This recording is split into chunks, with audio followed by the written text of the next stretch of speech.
नमस्कार. सार्वमंथन न्यूज महाराष्ट्रमध्ये आपलं स्वागत. पाहुयात आजची सविस्तर बातमी. होय. आम्ही प्रचारासाठी माझ्या प्रभाग क्रमांक 3 मध्ये मी स्वतः उमेदवार आहे आणि तिथं मी लोकांना घर टू घर जाऊन भेटत होतो. त्यांच्या समस्या जाणून घेत होतो. तेव्हा जो टाकळी रोड आहे, त्या टाकळी रोडला एक 2 वस्त्यांवर जी मोरे वस्ती आहे आणि तिथं एक कलापुरे आहेत. त्यांच्या वस्तींवर नळ्या नाहीयेत. तर नळ्या नसल्यामुळं तिथं एक रस्ता पूर्ण बंद आहे. 70 लोकांच्या वस्तीवर तिथं जायचं नाही. मग मी नगर परिषदेत फोन केला. त्या लोकांनी खूप वेळा नगर परिषदेत गेले, पण प्रतिसाद भेटला नाही. मग आम्ही फोन करून फॉलोअप घेतला आणि नळ्या देण्याचं त्यांच्यासाठी आम्ही तिथं बोललो साहेबांबरोबर. त्याच्यानंतर मग आम्ही पुढे गेला असता तिथं जी स्ट्रीट लाईट आहे, सगळ्या लोकांचं म्हणणं आलं त्या रोडच्या, की स्ट्रीट लाईट 1 वर्षापासून बंद आहेत. काही पोल झुकलेले होते. म्हणून मी तिथे एक व्हिडिओ बनवला, की जे विकास केला म्हणतायत. तर हा विकास कसा झुकलाय, जो काय केला होता तो कसा झुकला हे मी फक्त दाखवलं आणि तिथं बिबट्याची भीती खूप आहे लोकांना आणि एवढा वर्दळीचा रोड आहे आणि बिबट्यानी 4-5 दिवसापूर्वीच तिथं एका बैलगाडीवर हल्ला केलेला होता. तर मग अशा याच्यामध्ये ती स्ट्रीट लाईट सुरू होण्याची लोकांची खूप मागणी होती आमच्याकडे. मग तसंही आम्ही नगर परिषद सीओनशी बोलून त्याच्या संदर्भात बोललो. तर मग नगर परिषदेने तत्काळ तिथं जे वगैरे पाठवून कर्मचारी पाठवले. परंतु जे भाजपचे उमेदवार आहेत, तर ते उमेदवार तिथं स्वतः जाऊन व्हिडिओ काढला, स्वतः जाऊन ते दावा वगैरे ओढताना असं दाखवलं. आणि लोकांना असं व्हिडिओतून दाखवण्यात आलं, की ते आम्ही काम करतोय. तर हे काम त्यांनी त्यांची वस्ती तिथंच आहे. मग 1 वर्ष का त्यांनी हे काम आधी केलं नाही? आमचं म्हणणं काम कुणीही करा लोकांच्या अडचणी कुणीही सोडवा. त्या वेळेत का सोडवल्या गेल्या? जेव्हा आम्ही बोलतोय, आज आम्ही वार्डात फिरतोय, रस्त्यांची एवढी भयानक अवस्था आहे प्रभाग क्रमांक 3 पूर्ण गावामध्ये. तर आता आम्ही जिथं जाऊन व्हिडिओ काढतोय तिथं येऊन मुरूम पडतोय. आम्ही जिथं जाऊन एखाद्या ड्रेनेजचं व्हिडिओ काढतोय, ते ड्रेनेज स्वच्छ होतंय. मग हे आधी का केलं गेलं?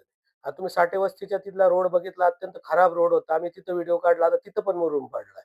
वाळके वस्तीचा असेल. मग हा मुरूम कोण टाकतंय? मग याच्या आधी का लोकांची तुम्हाला आठवण आली नाही? हा आमचा प्रश्न आहे. त्याच्यानंतर तो जो व्हिडिओ बनला गेला, त्याच्यानंतर आमच्या पण जे काही कार्यकर्ते होते त्यांनी तो व्हिडिओ बनवला आणि आमच्या एका शिवसैनिकानं तो व्हिडिओ स्टेटसला ठेवला.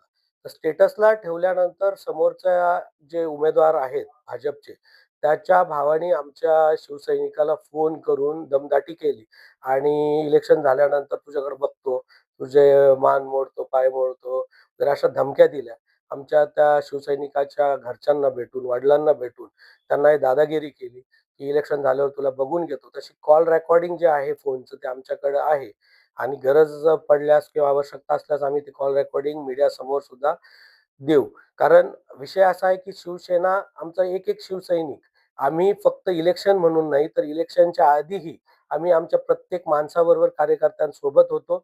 इलेक्शनमध्येही काही अडचण आली तरी आम्ही त्यांच्या सोबत आहे आणि इलेक्शन नंतर आमची सत्ता तर येणारच आहे.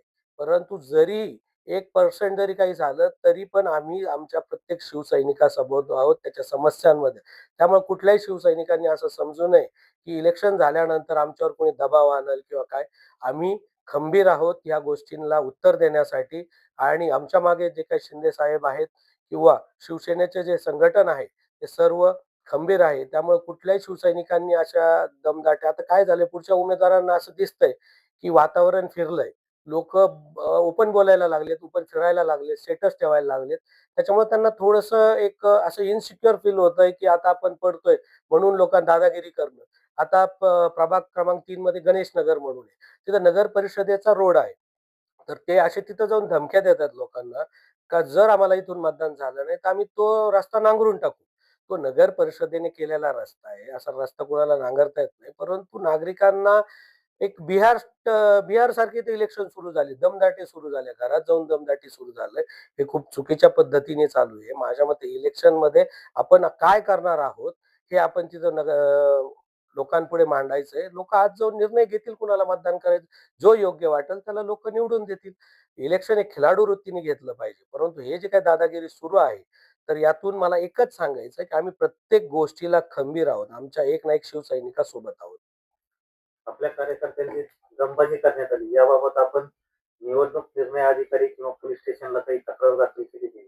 हो, जो शिवसैनिक आहे, ज्याला फोनवर आज दमदाटी करण्यात आली, तो कामानिमित्त त्याचा वाहनाचा व्यवसाय आहे, तो कामानिमित्त बाहेर गेलेला होता. तर त्यांनी मला ती जे काही झालेली घटना सांगितली. तो इथं नव्हता. आम्ही नंतर आल्यानंतर चर्चा करू. परंतु पोलीस स्टेशनचा एफ-आय-आरचा जो विषय आहे, त्याच्यासाठी आमच्या लीगल टीम बरोबर आम्ही बोललेलो आहोत.